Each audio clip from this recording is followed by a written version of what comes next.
That useless fool deserves to lose everything. The message lit up my phone at exactly 11:47 p.m. on a Tuesday night. My name is Matthew Langford, a 38-year-old school counselor at Ridgeview Middle School in Topeka, Kansas. I've been married to Rachel for 9 years. At least, I thought I had been married. What I didn't know was that my wife had been planning a betrayal so cold it would make a courtroom drama look tame. The message wasn't meant for me. It showed up because of a shared cloud account I'd set up years ago to make syncing calendars easier. Rachel had been texting her sister Erica, thinking I'd never see what they said. She was wrong. He's such a weak man. The judge will believe anything I said. One of the texts read. I didn't storm upstairs. I didn't scream. I just sat there in the dark, heart hollow, staring at the woman I'd built a life with, sleeping peacefully in the same house I'd worked so hard to turn into a home. I'd painted those walls, paid that mortgage, fixed every pipe and outlet, and upstairs lay someone rehearsing how to take all of it from me. In that moment, I didn't get angry. I got quiet. But not the kind of quiet she could twist into a weapon. This was the quiet of a man who had just shifted from hurt to ready. I didn't sleep that night. Not really. I just laid there, eyes open, listening to Rachel breathe beside me like nothing had happened. Like she hadn't just called me worthless garbage, or plotted to ruin my life in text messages. She shifted once, murmured something in her sleep, and I stared at the ceiling with a stillness that felt foreign, even to me. When morning came, I brewed her coffee like always. 2 sugars, just the way she liked it. I kissed her cheek and said, "Have a good day." She smiled, distracted, barely looking up from her phone. Probably texting Erica again.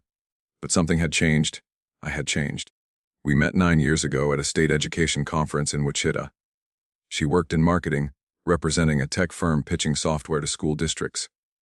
Sharp, charming, with that magnetic confidence that pulled you in. We talked for hours that first night. Shared ideas, jokes, even dreams. I thought I'd found the woman who saw me for who I was. In the beginning, she inspired me, pushed me to go after the head counselor position, encouraged me to finish grad school, and I supported her just as fiercely. When she landed the job at Ionex Marketing, I celebrated her wins like they were my own. When she wanted to renovate the kitchen, I learned to install the cabinets myself so we could afford the granite countertops she wanted. But at some point, what I gave stopped being enough. I remember one night, maybe 6 months back, she looked at me across the dinner table with this cold, hollow stare and said, "You're too comfortable being mediocre."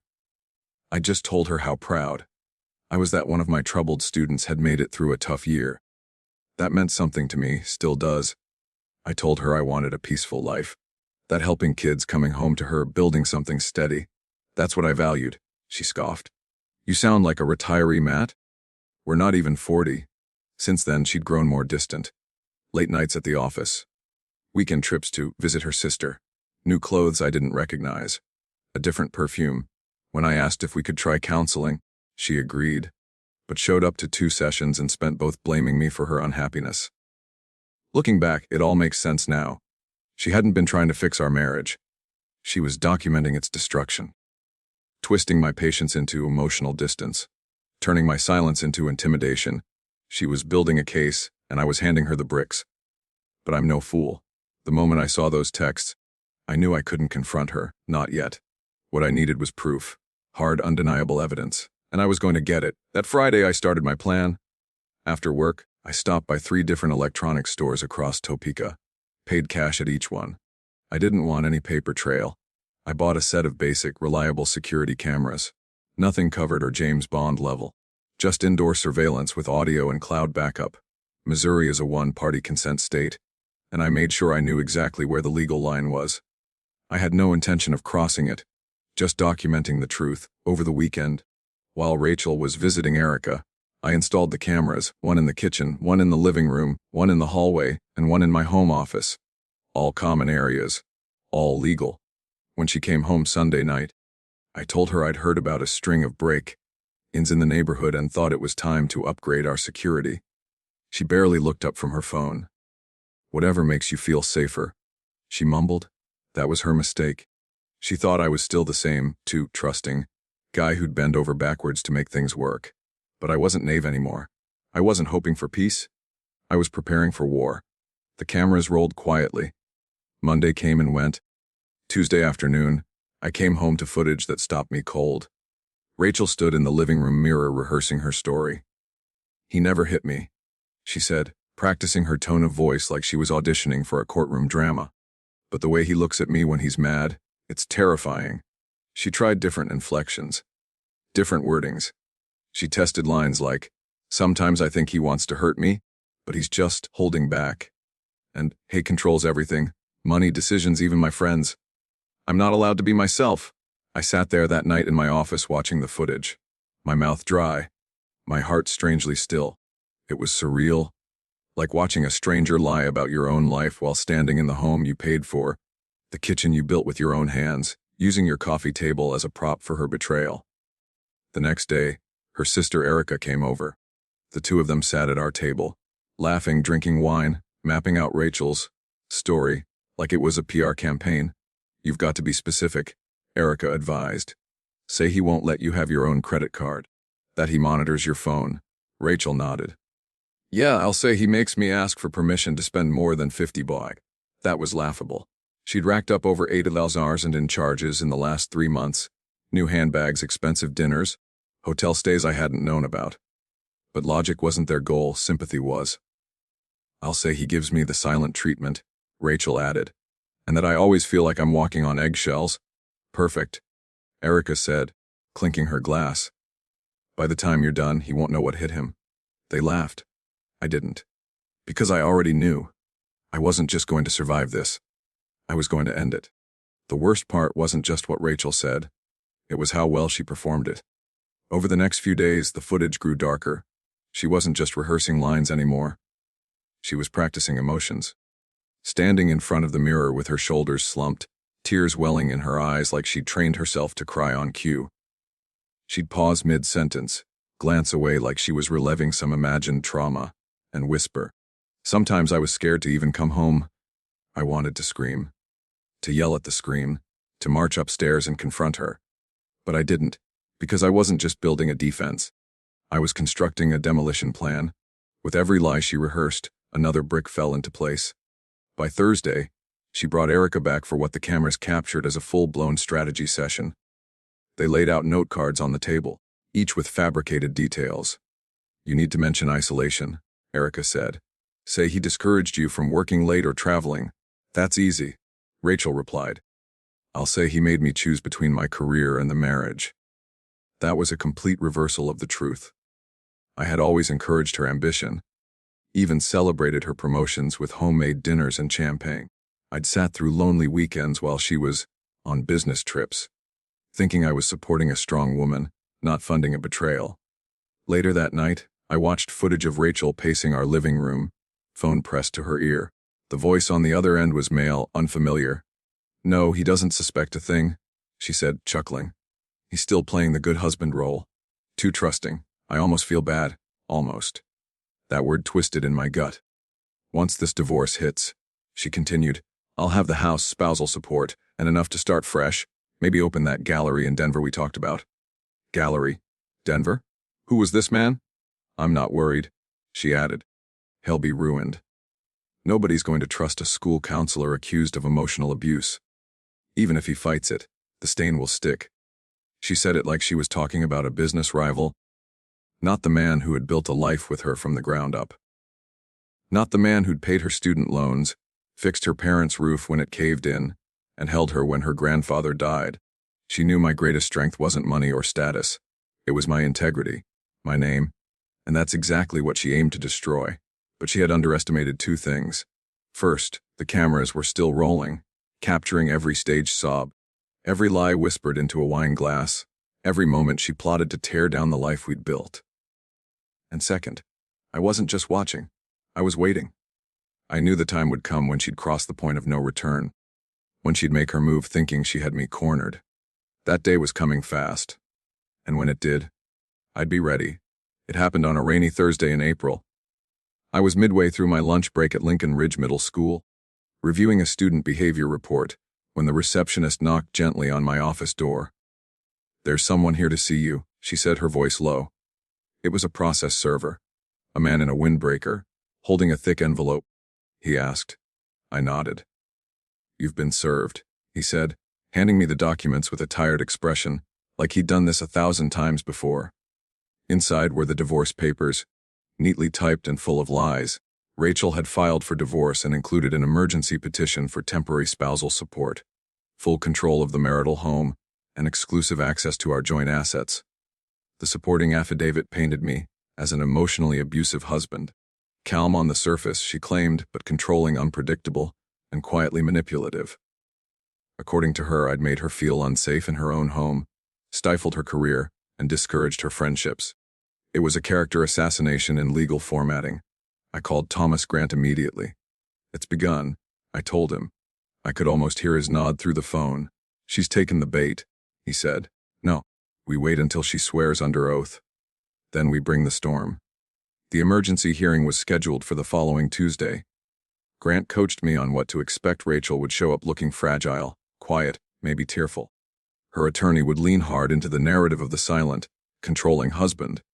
It would be all emotion, all performance, and they would be betting the judge would lean toward caution and empathy. "And what do I do?" I asked. "You sit still," he said. "Say nothing unless addressed. Let her talk. And when she's finished." He didn't need to say more. I already knew. Tuesday came, and just as predicted, Rachel played her part to perfection. She arrived in court wearing a soft blue cardigan and no makeup, her hair in a loose braid. She looked like someone who had survived something terrible. Her attorney, a sharp-tongued woman named Carla Hughes, delivered a carefully crafted opening. Rachel, she said, had endured years of psychological trauma from a man who never yelled, but whose silence made her feel trapped.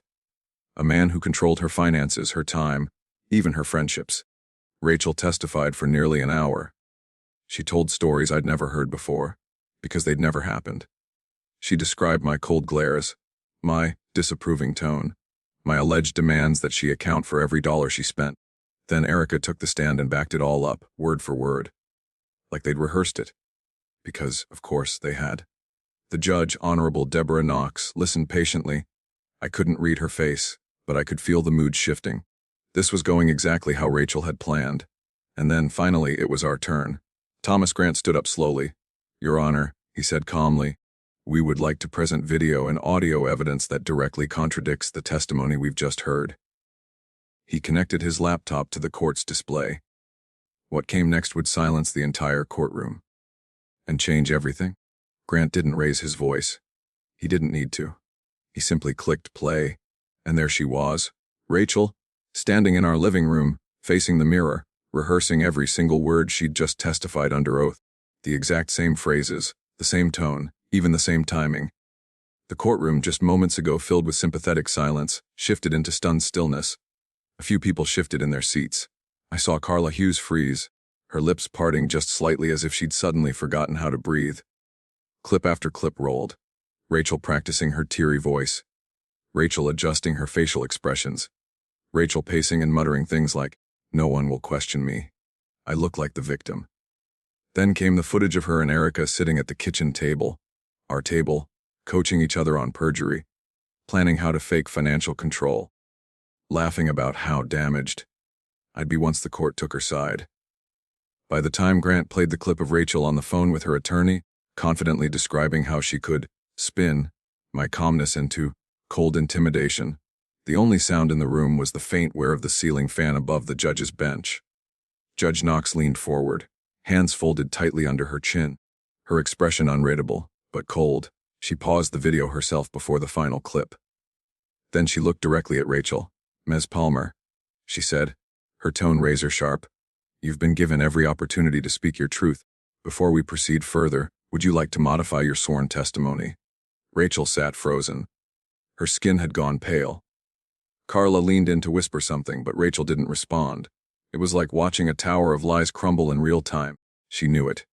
Everyone in the room knew it. "No, Your Honor," Carla finally said, her voice thin. "The plaintiff stands by her testimony." Judge Knox sighed. "So noted." Then she turned to Grant. "Proceed." Grant stood tall. "Your Honor, based on the irrefutable video and audio evidence, we move to have the plaintiff's petition dismissed with prejudice. We also request immediate referral to the district attorney for consideration of perjury and fraud." The judge didn't hesitate. "Granted." With a swift bang of the gavel, everything Rachel had built, every lie, every manipulation collapsed. She didn't even look at me as she left the courtroom. The divorce was finalized in less than 3 months. She walked away with her car and a few personal items. No alimony, no property, and no credibility left. Her lawyer withdrew from the case the very next day. I heard she moved back in with Erica, trying to find new work. But in Kansas City's marketing world, word travels fast. No one wants to hire someone who got caught faking abuse under oath. Her reputation was scorched earth. And me? I stayed in the house for a while, long enough to reclaim it, if only briefly, but eventually sold it. Too many memories, too much shadow. What I kept, though, was something more powerful than any courtroom win. Clarity. It took months for the dust to fully settle, not just legally, but emotionally. Living through betrayal that intimate doesn't just scar you, it recalibrates your sense of reality. For almost a decade, I believed Rachel was my partner, that we were building something together. Turns out I was laying bricks while she drew up an escape plan. Still, I refused to let bitterness root in me. I moved to a smaller home closer to school. Nothing fancy, just quiet and warm. It had a screened-in porch where I could drink my morning coffee and finally feel at peace. I started woodworking again, building shelves, tables, even a rocking chair for the staff lounge at Jefferson Middle. It grounded me, reminded me that with patience and effort, broken pieces can become something beautiful again. The kids at school noticed I was calmer, more present. I wasn't weighed down anymore. I was lighter, not because of what I'd lost, but because of what I'd chosen not to carry with me. 2 years passed. And then one day at the grocery store, I saw her, Rachel. She looked older, tired in a way that no makeup or lighting could fix. Our eyes met. There was no confrontation, no closure speech, just a nod. A quiet acknowledgement that the war was over, and I'd walked away whole. Today I'm seeing someone new, Grace. She teaches 2nd grade at the elementary school across town. She's honest, gentle, and she doesn't flinch from the hard conversations. We take things slow. There's no rush, no pressure. Just two people being real with each other. I used to think the best revenge was proving someone wrong. But I was wrong. The best revenge is living well, with peace, with dignity, and with nothing to hide. So here's what I'll leave you with. If you ever find yourself blindsided, by betrayal, by lies, by someone you thought loved you, don't let that pain turn you into someone you're not. Let it turn you into someone wiser, someone stronger, someone who still chooses truth, even when others choose fiction. And most importantly, protect your peace, not through anger, but through action, clarity, and calm. Because at the end of the day, silence backed by truth is louder than 1,000 lies shouted in court. About a year after that quiet moment in the grocery store, I found myself invited to speak at a professional development workshop for school counselors. The topic was simple: resilience in crisis. I almost turned it down, see? I'd spent so long staying silent, staying small, afraid that even speaking the truth might somehow reignite old battles. But Grace encouraged me. "Daniel," she said, "you don't need to tell them everything. Just show them who came out the other side." So I did. I stood in front of 30 fellow counselors from across the district, many older than me, many with the same tired look I once saw in the mirror. And I told them the truth. Not the courtroom details, not the betrayal, but the journey back. I told them how easy it is to pour yourself into others and leave nothing for yourself. How sometimes the quietest people are fighting the loudest battles. How healing doesn't look like a dramatic movie scene. It looks like making a cup of coffee without dread, sitting through silence without anxiety, smiling again because it feels real. After the session, one of the older counselors, Ms. Wallace from Greenridge High, pulled me aside. "My husband passed 3 years ago," she said. "But before that it was hard. You reminded me that peace isn't just possible. It's worth the work." That conversation stuck with me. Because the truth is, we all carry stories we've never told, especially as we grow older. Loss, regret, betrayal, they're part of the road. But so is wisdom, so is peace, so is starting over. And no one teaches us that better than time. Grace and I still take things slow. We have dinner every Friday, sometimes with her grandkids, sometimes just the two of us. She tells me stories about her classroom. I show her the books I've been building shelves for. Sometimes we just sit in quiet and let it be enough. Looking back now, I don't feel bitter. I feel blessed. Blessed that I didn't lose myself in the fire. Blessed that I had the tools, mental, emotional, even literal, to rebuild. And bless that, in the end, the truth stood tall when everything else fell. If you're reading this and you've been through something similar, whether it's a broken marriage, a betrayal, or just a season of feeling invisible, I want you to know this: you're not alone. And more importantly, you're not done. There's still time to rediscover joy. Still time to build something new. Something reals. Even if all you start with is a quiet porch, a warm cup of coffee, and the choice to try again. 2 years after the dust settled, I heard through a mutual friend that Elise had moved back to her hometown in Nebraska. She was living with her mother and picking up contract work when she could, mostly short-term projects for small businesses that didn't know her story. Her sister Lauren had gone quiet after the trial. Word was they weren't speaking anymore. None of it surprised me. Truth has a strange way of catching up, sometimes fast, like a slammed courtroom door, sometimes slow, like a leaky faucet that wears down even the hardest stone. But it always comes. After the hearing, Elise's name became a cautionary tale in local legal circles. Her attorney dropped her the next day, and, by the following week, the district attorney had opened a perjury investigation. She wasn't charged, perhaps out of mercy, or maybe lack of resources, but her reputation never recovered. She applied to several firms across Kansas City, including Nexora Labs, where she once climbed so quickly. Not one would take her back. She'd spent years building her image. She destroyed it in 3 weeks of recordings. There's a kind of loneliness that comes from being caught in your own lie, a kind of silence that no amount of noise can fill. And that's what I imagine followed Elise. Not punishment, but echo. Every empty call that went unanswered, every door that stayed shut. And I don't take pleasure in it. People assume I would, that I'd find satisfaction in her downfall. But the truth is, I'd have preferred a clean break, a quiet divorce, mutual respect, and honest goodbye. But that's not the story she chose to write. Instead, she tried to rewrite mine, and lost the pen in the process. As for me, life found its new rhythm. I rebuilt not just my home, but my sense of self. I coached a student through the loss of his father, and for the first time in years, I felt like I was fully present. Grace and I planted a small garden in the spring.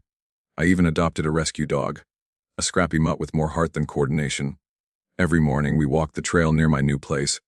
I breathe deeper. I sleep better. And every now and then I catch myself smiling for no reason. Because freedom, I've learned, doesn't always come with fireworks. Sometimes it arrives quietly, after truth, after grief, after endurance. And when it does, it feels like air after a long storm. Like finally coming home. It's been nearly 3 years since I watched that courtroom footage for the last time.